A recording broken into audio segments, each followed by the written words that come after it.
கர்த்தருக்கு ஸ்தோத்திரம். ரோமர் 12 அதிகாரம் 12வது வசனம். உபத்திரவத்திலே பொறுமையாய் இருங்கள்.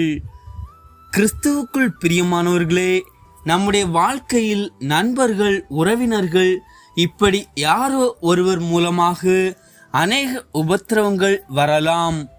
ஆனாலும் உபத்திரவ நேரங்களில் நாம் முறுமுறுக்காமல் நிதானமாய் கர்த்தருடைய சமூகத்தில் பொறுமையோடு காத்திருக்க வேண்டும்.